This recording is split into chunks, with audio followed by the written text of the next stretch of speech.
Hello guys and welcome back to another video. And today I wanted to talk about why I think the Steam Deck will be the game changer, like as in the main one. And let's just get to it. Let's get started. The first reason is the Switch Pro that we wanted but never got from Nintendo.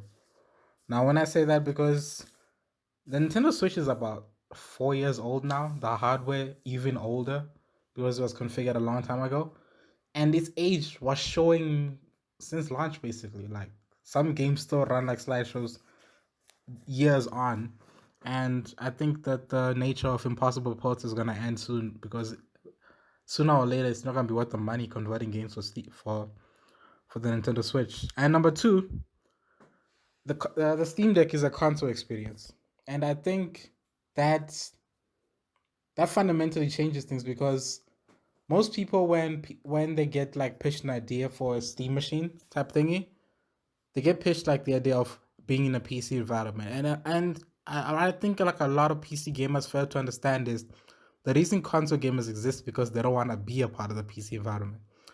But if you take like an extract of that and just make it console esque, you can attract a whole lot of a lot of people, and that's what they're doing. Number three also kind of coincides with that statement before. It brings PC gaming to the masses because at the end of the day, right?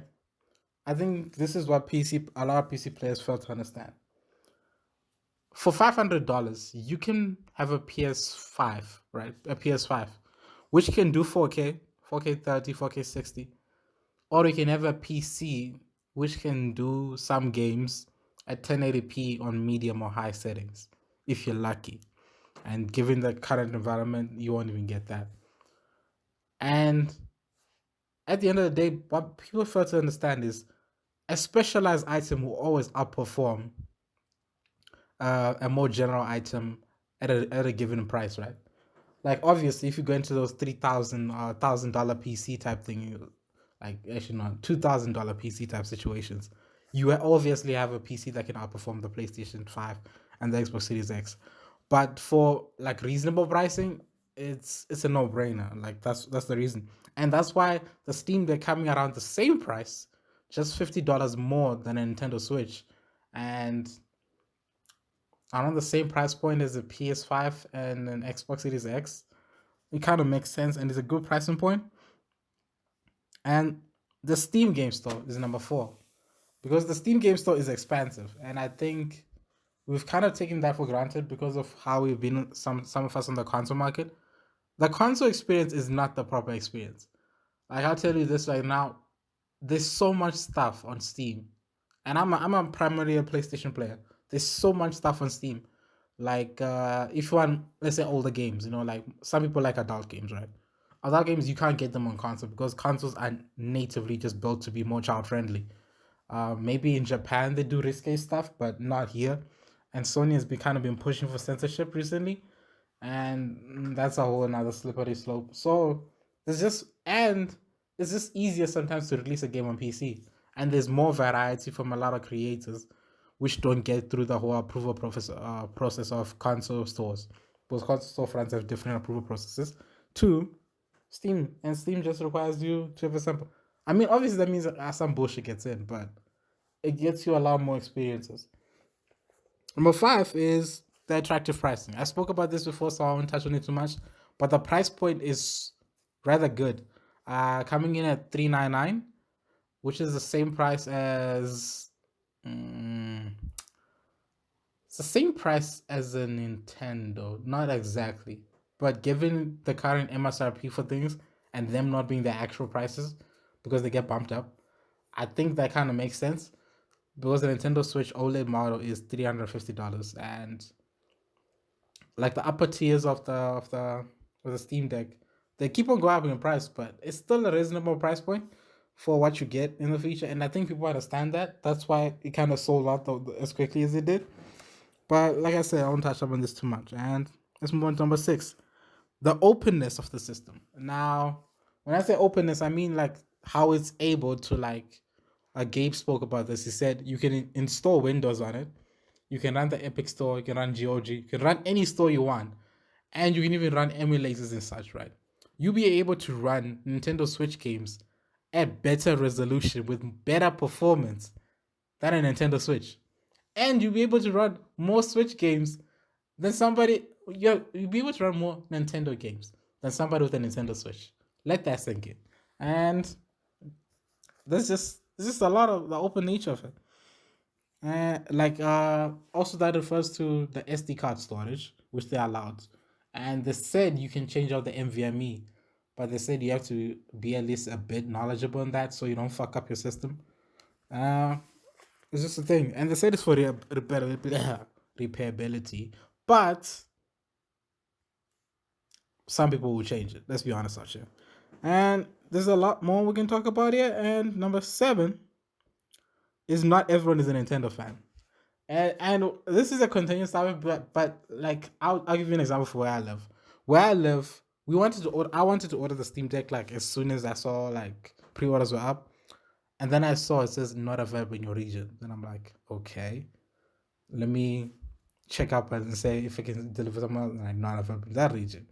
Then I'm like, this is kind of some bullshit. And I checked up, and then it just says not available in your region.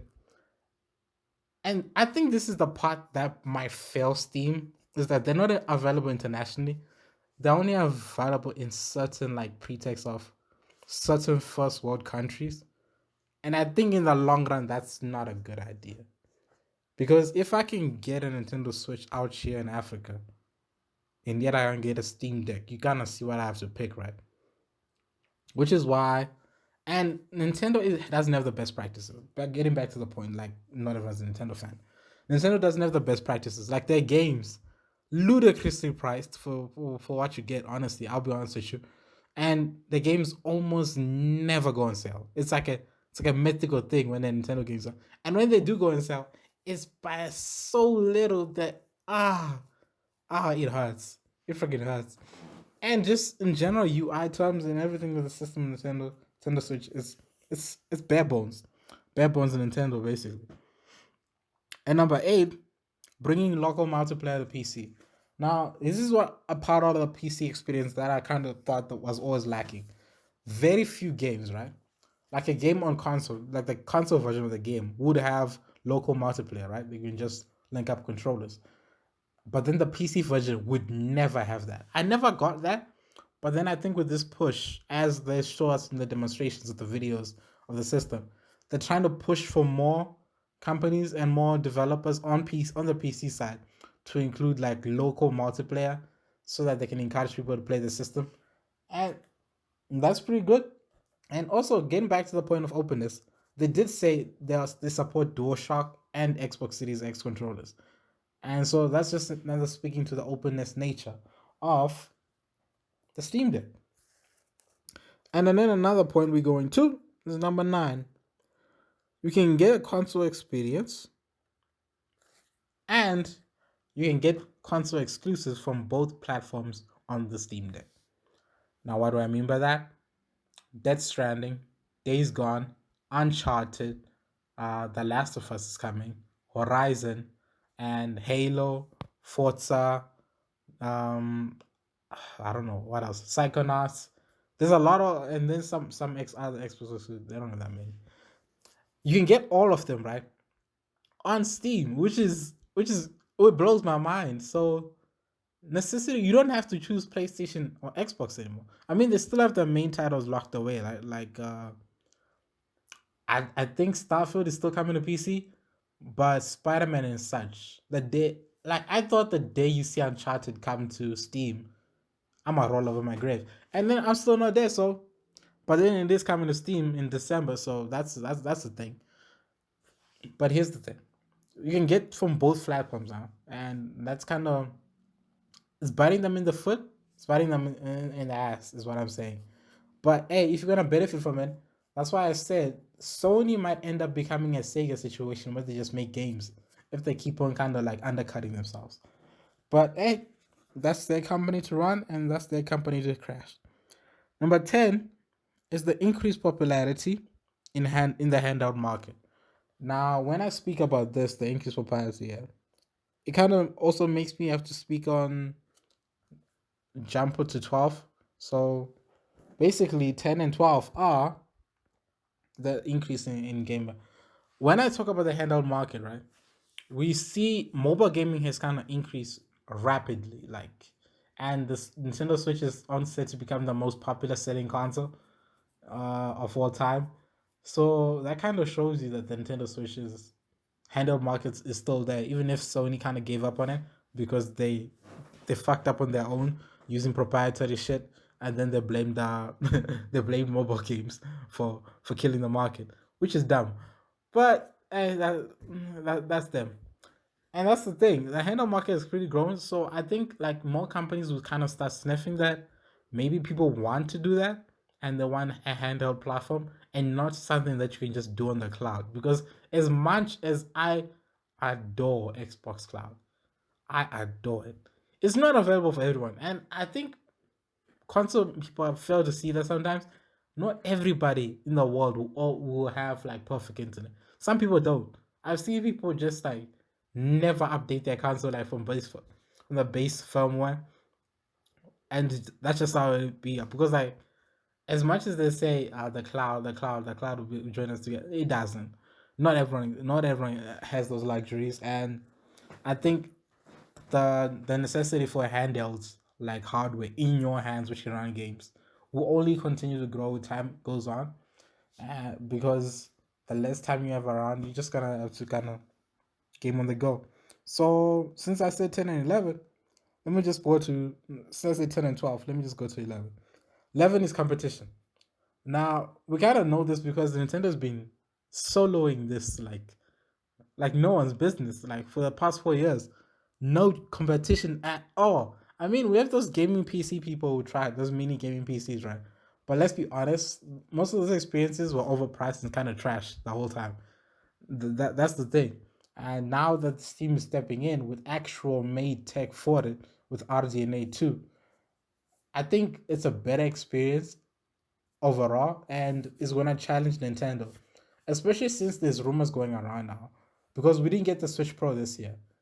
But it's been known that it may be coming in 2022 or 2023.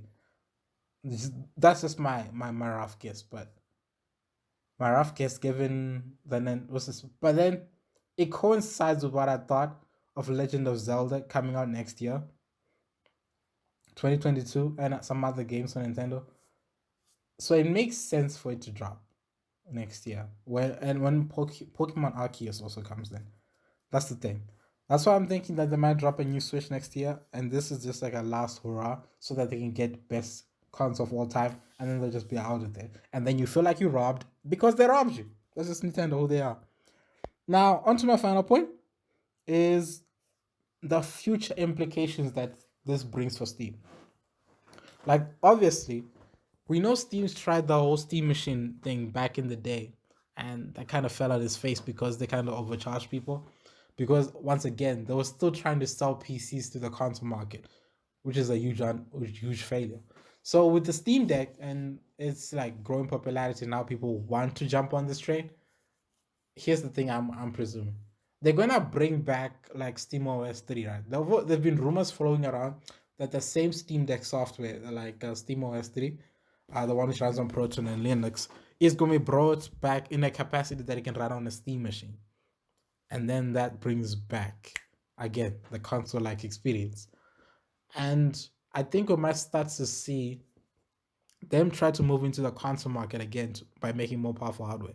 But then this time, lessons learned from their last time, they'll bring it at a relatively cheap pricing because of what they learned, and then maybe they'll be in that same market. Because as much as I say Nintendo is getting competition, Sony and Xbox also need the competition because they've been kind of getting complacent. I think it's been too comfortable for them. Back when we had like 4 console manufacturers, it was chaotic and everybody was always trying to pushing the rugged edge.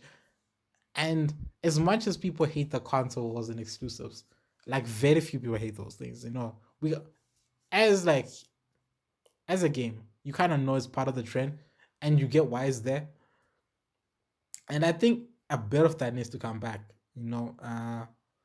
This would be like some people gonna I play on Steam, I play on Xbox, I play on PlayStation. That kind of competitiveness to come back because it pushes companies to do better for you. All this unity hugging nonsense will only get you so far. But anyway, out of my end of my little rant chat list video, and hopefully we can see. I see you again next time.